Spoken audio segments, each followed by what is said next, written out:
wagiye gusezera kwimba mawesi kabisa uko biri kose Yesu yamuteye iteka.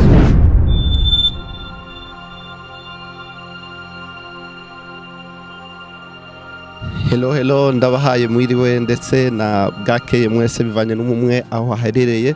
Twarababwiye ko tuzobandanya tubazanira vyiza kandi vy'urukundo ndetse bitanga umubano. Kuri Mike ni Pacifique ngenda kumana. Bobo ni nyuma ya kamera. Uno munsi kandi ndabagarukanye hahandi muraza kuhabona nahibonera kuri wa muntu agendana ubumuga akora akazi ko gucukura utuzu twasugumwe. Ni muri rwa rukundo, ni muri bwa bumwe, kuko hariho umuntu yashoboye kwiyumvira akamufata mu mugongo kugira ngo ashobore kwitunganya. Ni muri ya ntumbero y'ibiganiro byacu twababwira yuko ibiganiro byacu atari ibyo kugira ngo tubatwenze, si kugira ngo tumurinde ntumbero, ahubwo ni kugira ngo dufatane mu mugongo, ni kugira ngo babandi batagira aho bavugira bashobore kuronka ijwi ryabo riduge, maze kugira ngo abantu b'urukundo, abantu b'imitima bashobore kubafata mu mugongo. Ntiza akanya gatoya kugira ngo ndagushikane hano kugira ngo murakurikirane ingene biza kugenda. Murakoze. Uwo mfasha by'ukuri akagira icyo yankoreye aho ntushobora kuba nobwira umufasha akaba yogenda kugira kurangura hama nanje nkicara mu kabotike nkacuruza nta ngorane zirimo. Yego muravuga ati umunsi ndonse umutahe noshobora kwicara nkadandaza n'umufasha washaka wanje akanunganira tugakora ico cyane. Uboneka rero abadufata mu mugongo nukuri twoshima cyane. Yego nabaje ati mwoca mwo kwitunganya gute? Nukuri uko biri kose Yesu yobikora, ari ugucuruza, ari kwibeshaho, ari kwiyungunganya, byose byoshoboka. Amaze kubona iki kiganiro kuri televiziyo yaciye abona ko akwiye kurungikira akagatahe byihuta uyu mushinga ntahe Jonathan, kuko byoba byiza yasanganywe afise n'ubumuga no kugwara no gusaza, numva byoba byiza kabisa aruhutsa akicara hamwe akagira utwo yicayeko, yo baradandagiza akaronka umunyu w'abana, akaronka agafaranga ka minerivare y'abana gakaye, agafisa akagatora akaba yohereza umwana akaja ku ishuri cyangwa agakaramu. Amaze kumva kamo yaciye amufasha, ararungika udufaranga two kumugirira agatahe, aramurungikira utuntu two kumukorera akazembure, akazuyo dandariza nk'utwo tuntu aruhuke iyo miruho yo kuja mu kuzimu kwimba ibinogo. Nuko rero aha rero turi ku rugiwe twari dushikanya ko kaganuke canke imfashanyo kugira ngo abariyungunganya muri utu duke dushoboka, hanyuma uko Imana izoshishikara kuza irahezagira aze yongereko kugira ngo turabe ko Jonathan yoruhuka akakazi ko kumanuka mu kinogo kimusumba kwimba imetero 15-20, usanga ari kibazo gikomeye. Nico rero kidushikanye ngaha kuri uno munsi.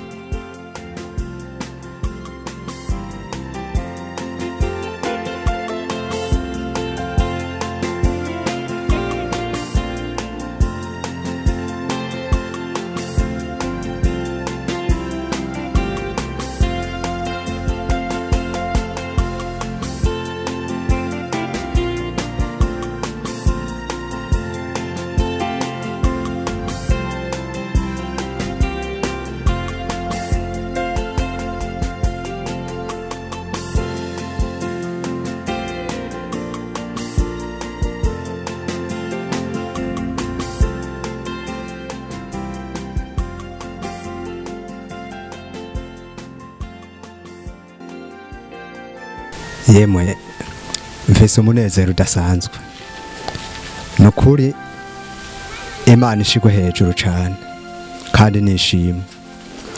Nukuri ndashimye gose byimazeyo ubuntu Imana ingiriye.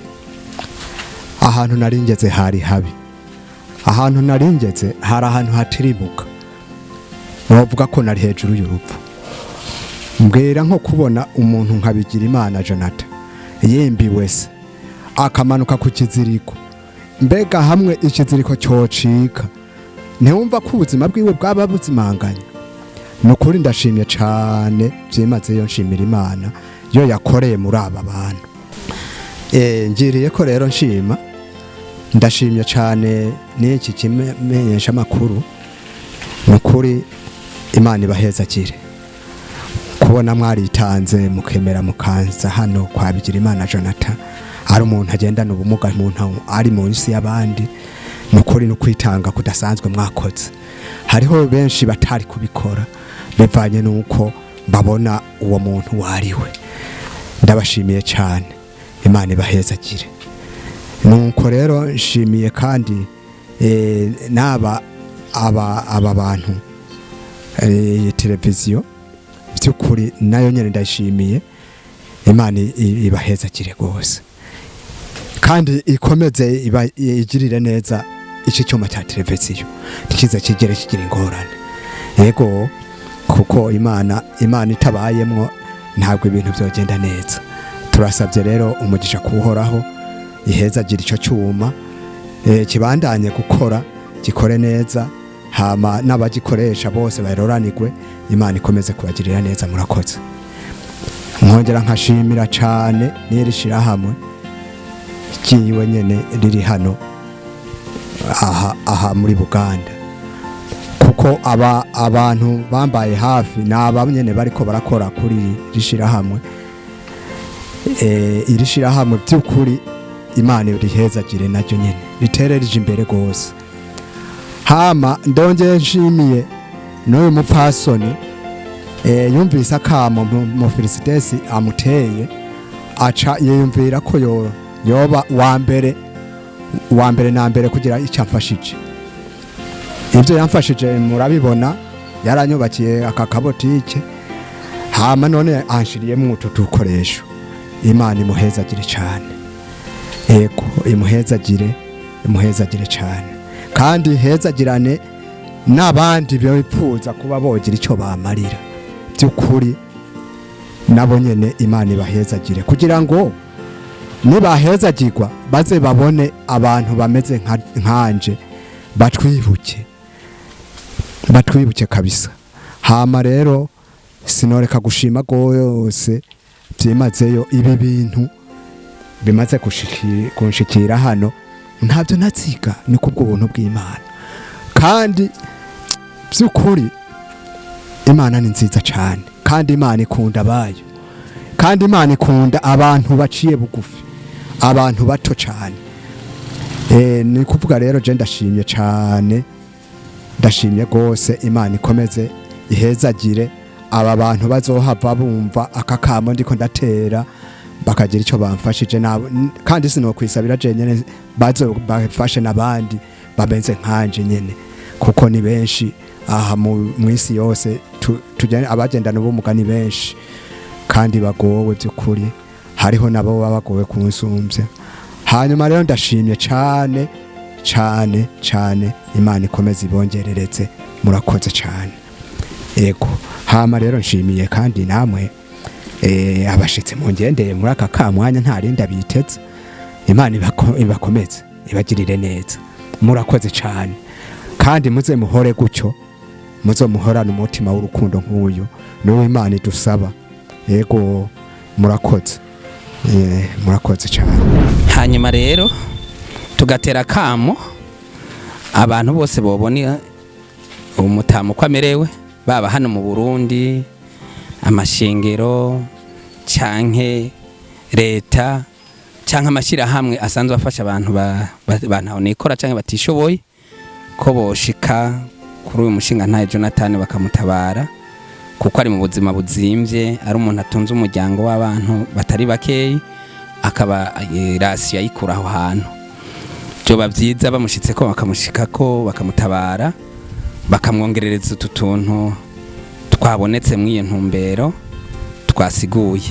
None rero uhereye ku baraha mu Burundi, uhereye kuri leta canke naho yoba ari umwene gihugu ariko asumbije itambwe Jonathan atameze nko kukwiwe, yogira ikigongwe, umutima w'ikigongwe, akazomushikako akagira icyo akoze mw'iyi ntumbero yo gufashanya. Murakoze. mama turabaramukije yego turabwakira mbe mu twibutsa akazina jewe nitwa ntibazonkiza Oliva Yego. umufasha wa Jonathan yego Oliva muyumva gute uno mwanya muri ngaha mubona gute ibintu bigiye kugenda gute ko ndabona ko mwamaze gushika mu botike bimeze gute yewe ni sawa cyane kandi turaryohewe ntabwo twabura gushima reka dushime cyane kubwira iteka Imana iduteye yakoresheje abakozi bayo bakemera bagakora ibi bintu ntabyo twari twiteze ariko kubwo buntu bw'Imana birashitse Yesu nashimwe cyane yego mubona bigiye ubuzima bugiye guhinduka gute umufasha wanyu mubona gute yego akarusho ni karimwo bivanye nuko yararushe kandi ageze mu zabukuru burya ariko atera saza yego kandi uko biri kose ntabwo ubuzima yari afise kera ari bwafise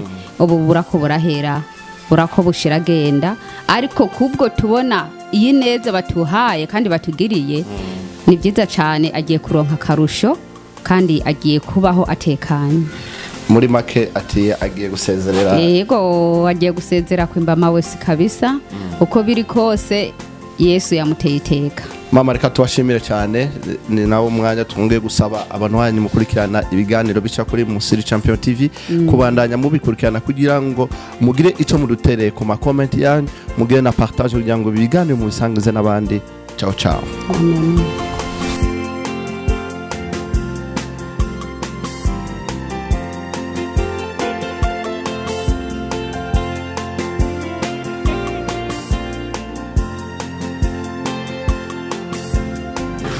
n'amahoro kumubanye natwe uhereye kuva tukivuka ukaba watwemereye ko tugera aya masaha twese tukiri umwuka w'abazima ugaturabwirira icyubahiro data mwiza si uko twari beza cyangwa se si uko dufise akaranga kuruta abandi n'ubuntu watugiriye nicyo gituma mwami wacu aka kanya n'iyi saha turi aha hantu kuri uyu musavyi n'umusavyikazi wiwe twaje mwami gukora igikorwa ciza mwami wacu ibi bikorwa ibi bintu bibaye twebwe ntabwo twari tubizi ariko wewe Yehova wari ubizi iyi saha n'aka kanya ko tuzoba turi aha hantu kuri urugo rw'uyu musavyi n'umusavyikazi wawe data mwiza ni igikorwa ciza ukoze mwami wacu ibi byabaye kubw'urugombe bwawe Yehova turagusavye rero ukomeze kuzigamura urugo nk'uko wari uzigamye mwami wacu ibibazo byose byabaye aha hantu Yehova wowe urabizi kuko turazi mwami wacu ko atakibuta kizi byose bibubizi nico gituma rero aka kanya n'iyi saha mwami wacu turi ngaha kuko byose bibubizi nico gituma turi aha hantu Yehova uhejeje kumutera iteka mwami wacu uramutera iteka mwami wacu data mwiza ibi nawe ntabyo yarazi ko bizoshika aka kanya natwe ubwacu ntabyo twari tuzi ariko Yehova wowe wari ubizi ko iyi saha tuzoba turi ahantu turiko turatanga amashimwe mwami wacu tunezererwa n'uyu mutama wacu Yehova uramuzi kuko wewe niwe utuma abantu babaho kandi niwe utuma abantu bapfa kuko byose bibubizi ibi byose mwami bibubizi turakwinginze rero ngo ubwo ahejeje gutegwa iteka nabo wagiriye neza mwami wacu warabahaye umutima wo gufasha data mwiza warabonye ko uyu muntu akeneye gufashwa uramugirira neza baramufasha mwami turakwinginze rero ngo ibi bintu bamuhaye Yehova umugirire neza mwami bikomeze gutera imbere data buzo bukoze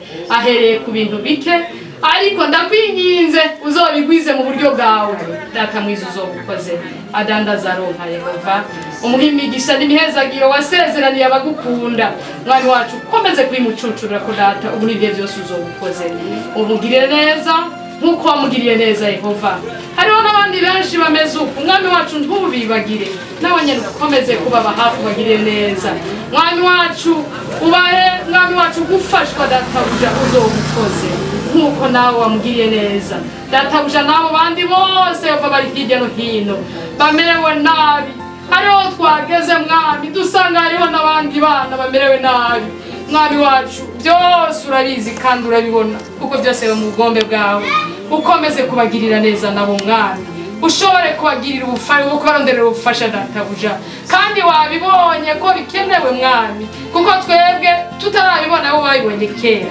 turakwinginze rero ukomeze kubaba hafi nawe nyene ubagirire neza mwami wacu uzobukoze imigisha wasezeraniye abagukunda ukomeze kwibacunshubure ko databuja uzobukoze uhezagire mwami wacu nujya mu papa mwami wacu yashoboye kuringaniza indinganizo mwami zabaye ku bugombe bwawe umugire neza umuhezagire umwongerereza imigisha mwami wacu umugwirize ubwenge nkuko wabugwirije mwami wacu Salomo data mwiza uzobikoze Yehova Mana yacu uri Imana yumva ugutakamba kwacu kandi uri Imana yishurira ku gihe kuko wivuze biraba kandi iyo utegetse birakomera uvuge bibe databuja utegeke bikomere maze byose bikomeze kuba mu bugombe bwawe mwami wacu uzobukoze natwe ukomeze kutuzigama no kutuzitirira uduhe umutima w'urukundo mwami nuwe dukunda rukundo nkugo wadukunze Yesu uzobukoze dukomeze kuza turagenderera databuja abantu nk'aba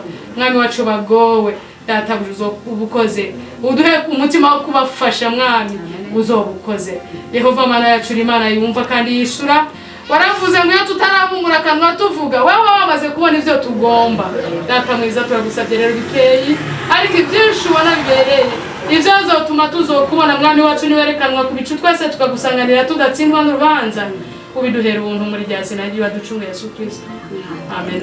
Yesu Mana ushobora byose wewe uraharengeye cyane hategekwa n'inkozi z'ikibi mu izina ryawe Yesu turaramya umuganza amen. tukwereka ahantu dufuka dufukamye kuri ndaba y'ibirenge byawe kandi turabana bawe ukunda niwe waturemye mu ishusho yawe kugira ngo tubeho mu izina ryawe Yesu turataramuje impwemu mbi muri iki gisenye k'inzu mu izina ryawe Yesu warongoye ubwoko bwawe burashika muri iri cumbi mu izina ryawe Yesu rambura ikiganzo bahezagire mu izina ryawe Yesu bakoreko ndetse kamwa Imana intekerezo zabo zose ubaye kwiyumvira wowe Imana yacu turakwingize Mana niwe waremye umuntu mu shusho yawe kandi uramurema yewe Yesu mu bwenge nicyo gituma mwami dushima dukenguruka ku bw'ineza yawe n'urukundo ntabwo twabura gushima Yesu ahubwo reka dushime twishimirize kubwo mwami waraturemye kandi turi muri simbura basani turakwingize Mana kugira ngo tuyibemo nkuko tutarabisi turakwingize Mana kugira ngo ucuncure umugisha wawe n'amahoro muri zingo zabo bene data Yesu ngo bavuye mu mwamuzi amahoro Yesu ibondo basize inyuma mu ngo zabo biha amahoro mu izina rya Yesu ngo zabo zirinde kandi uzizitirire mu izina rya Yesu ndakwingize Mana abiyumviye kudufasha ewe Yesu abo bose tutazi mu izina ryawe Yesu ngwino wugura imihora kubwo niwe ushobora kwigura imihora ngwino barabishijisho ryawe ry'imbabazi aho bari hose mu bindi bihugu bitandukanye mu izina rya Yesu wewe wenyine abari wikorera nyamara data Yesu babone ubwiza bwawe uzobukoze ndakwingize Mana utabare ndakwingize Mana tube hafi yawe nkuko gamwe Imana turabana bawe kandi ukunda nicyo gituma turako turasaba inkomezi n'ububasha bwawe kugira ngo ukomeze mwa Imana babene data ukomeze mwa Imana babemeye mwa Imana gutanga imitima yabo ndetse bagatanga mwa Imana mu byo wabahaye ndakwingize mwana mu byo bakuyemo ewe Yesu bongereza imigisha n'imihezagiro mu izina rya Yesu aho bakuye hacuncura umugisha we n'amahoro kugira ngo gamwa Imana babone gufasha abandi mpamvu zobukoze reka ndakwingiye mwami Imana nkuko bemeye kuza muri iki gicumbi mu izina rya Yesu bagiye gutaha kandi bagiye kujana nawe ndakwingiza inzira baciye mu mwanya Imana wewe nyine kuri Satana tega nyamara bashike mu ngo zabo baramahoro uzobukoze ndakwingiza Imana nubikora bishimirwe nubikore biguhesha ishimwe n'icyubahiro ku bwawe Yesu umucunguzi wacu amen Yesu nashimwe amen amen.